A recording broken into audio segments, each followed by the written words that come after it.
This is the Tigers Postcast, your instant game reaction for the Detroit Tigers. Part of the Locked On Podcast Network. Your team every day. Hey, how about that? That's a little bit more like it, huh? The Detroit Tigers bounce back in a big way. They open the series with a 14-2 win over the Boston Red Sox, and we are here to break it all down on a live Locked On Tigers postcast. Thanks so much for making this your home for all things Locked On Tigers on the postgame side of things. My name is Jake Rietma. You can follow me on Twitter at Jake_Rietma, and this is the Locked On Tigers postcast. After the final out, we break it all down, and it's free and available wherever you get your podcasts. And, of course, on YouTube, it's all part of the Locked On Podcast Network, your team each and every day. The offense shows up in a big way with 11 runs through the first 3 innings. Jackson Jobe with the bounce-back start. And, of course, we'll have our talking points and our player of the games and our turning points. It's all next on a live Locked On Tigers postcast. So buckle up. And, as always, thanks so much for tuning in to both Locked On Tigers and the Locked On Tigers postcast. You got the Daily Show with Scott Bentley, who takes a deep dive on all things Detroit Tigers, and you got the Instant Reaction Show with me.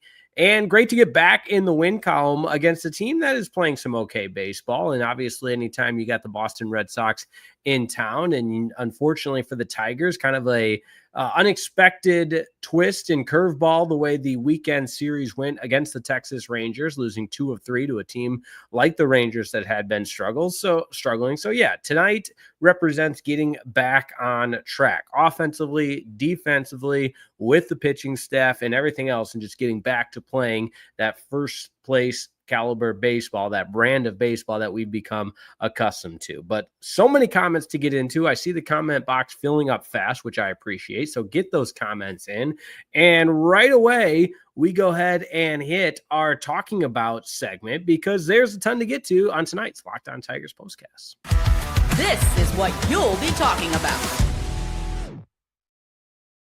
I think coming into this game, my eyes were most focused on how would Jackson Jobe respond. And not that he faced a ton of adversity in Colorado, because the offense obviously bailed him out, and eventually the Tigers won that game, but he certainly wasn't sharp, and he certainly took a step back in terms of productivity and production from the starting pitching perspective, and needed a big bounce back start to kind of reestablish that confidence and reestablish the electric stuff that makes him one of the most highly touted prospects in all of baseball. And so with this being his rookie year, you talk about it all the time. Benetti and Andy Dirks talk about it on the broadcast. They had Todd Jones on there as well tonight. It's not a linear path. There's certainly some twists and turns, some ups and downs, but tonight represents a big time up. And yes, we're going to get into the offense, because obviously when you're gifted a 9-run third inning, just insane to say it out loud, but you're gifted 11 runs in the first 3 innings, that certainly takes a lot of the pressure off. It's not a high leverage situation, but make no mistake about it, the stuff was really good for Jackson Jobe tonight. Swing and misses from so many batters. First pitch strikes in 10 of the first 11 batters he faced. He was attacking the zone. He was doing what you would expect the Jackson Jobe, the youngster, to do. So first pitch strikes and first pitch batters faced 20 out of 26. I mentioned 10 of the first 11. And then how about called strikes, swinging strikes for Jackson Jobe? 19 called strikes and 15 swing and misses tonight. So the ball was moving. He was fooling hitters. And yes, he struggled with a little bit of control at times. You go through that final line, you don't love to see the 5 walks with that's a large number. So I'm not going to, crown Jackson Jobe that this is the best start we've seen sometime, but you take the good with the bad. And ultimately, what do we always talk about? What do we always ask for? Give your team a chance to win. 5 2/3 against this lineup for the Boston Red Sox for Jackson Jobe to allow just the 1 earned run. He struck out 7. And I think that just continues to reiterate and hammer home the fact that his stuff was moving. He was fooling the opposition. Now, How about the 9-run third inning? Just absolutely incredible stuff from this Tigers offense, and it really put the game out of reach. But before that, the Gleyber Torres home run, the 2-run bomb that scored Kerry Carpenter, set the tone in that first inning. And the Tigers, like they always do, they jump on the opposition. And poor Tanner Houck, man, he got roughed up. And you talk about your ERA plummeting. He gets hit with the loss. 11 earned runs in 2.1 innings of work. So 2 1/3 innings work. He gives up 11 runs. Not good if you're Tanner Houck. All right. How did the Tigers get there? Well, a combination of the long ball, some bad defense being played by the Red Sox as well. I think that's worth pointing out when Riley Green comes all the way to score on a single to right. I mean, that's some little league stuff. And you're not going to get that every night from the Boston Red Sox, who are at 22-21 on the season. Certainly, the Alex Bregman stuff is interesting. I know the Tigers beat was all over that pregame, talking, kind of hammering Alex Bregman with questions. He said how happy he is to be in Boston and everything you would expect from him. But make no mistake about it, he chose Boston over Detroit. Not that the offers were the exact same, but certainly comparable in the sense that he made up his mind, and it was clear he did not want to be a Detroit Tiger. So tons of comments to get into. In fact, there's 20 plus of them. Let's see if we can knock some of these out. Gary Meyer saying, what up? Hello. I appreciate that. Says, what up, Jake? Joel Jackson says, this was epic. Agree. Braylon Dennis, straight belt to ass. Yeah, something like that. The Dole Spoon says, I'll say it again. Don't let the Tigers get hot. I guess we've got to pump the brakes a little bit. It's just one game, and the Tigers have still lost 2 of their last 3, if you count the last 2 games from the weekend against the Texas Rangers. But absolutely, win the opener, give yourself a chance to win the series tomorrow, and then go for the sweep the next day. Sounds like a pretty good recipe. There is no doubt about that. All right, some other comments to get into as well. And again, appreciate everybody diving on into the Locked On Tigers postcast with me as we power through a big time win for the Detroit Tigers, 14-2 over the Red Sox. If you're just joining the live stream, remember you can get the audio version at any time on Locked On Tigers, wherever you get your podcasts, and on YouTube as well.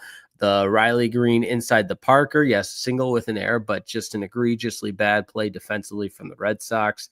The dude says we scored more runs this game than we did the entire series with the Rangers. Let's go. Baseball's funny like that. It is a funny game. In fact, I was talking to a lot of my buddies here in Dallas, Fort Worth, and man, this Rangers team, they were down and out on them, and all of a sudden this weekend they just show up and show out to the tune of taking the series. All right, Demetrius McNeil says, Jake, Tigers used all the runs in Anaheim and in Colorado. They didn't show up in the series loss to the Rangers. 9 runs in the third inning. Did the damage. Save some for tomorrow night. Yeah, exactly. The Tigers do have to save some for tomorrow night, where I believe Cater Montero will go for the Detroit Tigers. Got to double check that. But Jackson Jobe gets the win. He's 3-0 now on the season. And again, you'll love to see the bounce back from Jackson Jobe with the 5 2/3, just the 3 hits, the 1 earned run. Just got to bring those walks down. He walked 5 batters today. He struck out 7.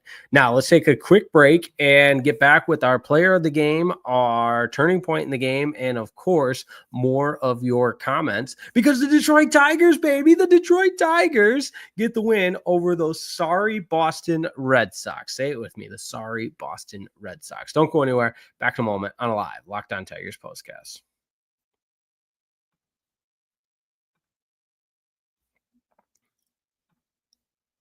Hey, this episode of the Locked On Tigers postcast is brought to you by our friends at Monarch Money. Have you ever checked your bank account and wondered, where did all my money go? Between dining out, online shopping, and entertainment, it's easy to lose track. That's where Monarch Money comes in, your personal CFO, giving you full visibility and control over your finances. Monarch Money isn't just a budgeting app, it's a complete financial command center. You can track all your accounts, investments, and spending all in one place, so you stop just managing your money and you start building wealth. The easy collaboration tool allows managing money with your partner, and it's smoother than ever before, where you can track your shared and personal accounts. You can set goals together and stay on the same page without the stress. So take control of your finances with Monarch Money. Use code LOCKEDON-MLB. That's LOCKEDON-MLB at monarchmoney.com for 50% off your first year. Locked On MLB, monarchmoney.com, 50% off your first year. That's monarchmoney.com, code Locked On MLB for half off your first year. Today's episode of the Locked On Tigers postcast is also brought to you by our friends at Wonderful Pistachios. If you're looking for a snack that's both delicious and nutritious, we'll crack into a good source of protein with Wonderful Pistachios. Wonderful Pistachios is one of the highest protein nuts. Each 1 ounce serving has 6 grams of protein, giving you over 10% of your daily value. Plus, they're packed with fiber and better for you unsaturated fats to help keep you feeling fuller longer. That's right. There's no shells, Wonderful Pistachios for that grab and go easy snack.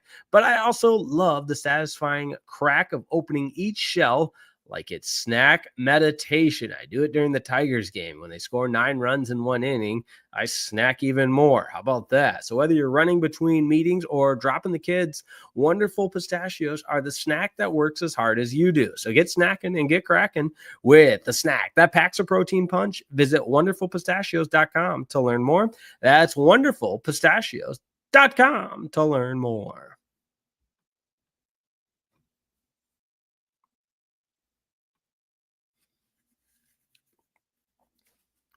I want to get to some more comments because nights like tonight remind us why we love our Tigers so much. But first, we got to keep the lights on and let's go to our turning point. Time to reveal where the game was won or lost. It's the turning point.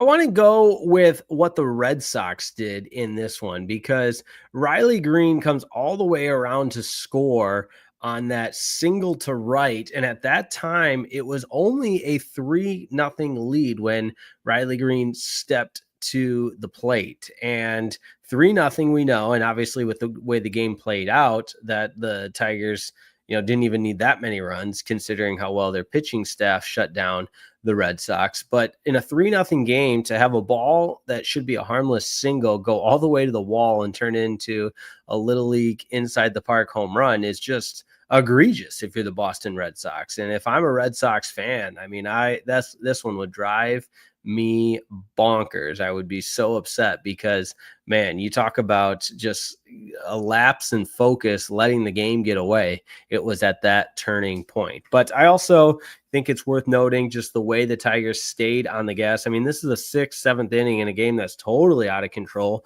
And even later than that, you got Zach McKinstry legging out infield hits, all kinds of things where the Tigers play all 27 outs. They make you play all 27 outs. And even though they give up the Toro home run in the 9th inning, this is a game that the Tigers just kept playing. And I think it speaks to their mentality as a team. Now let's go to our player of the game. This is the Locked On Player of the Game.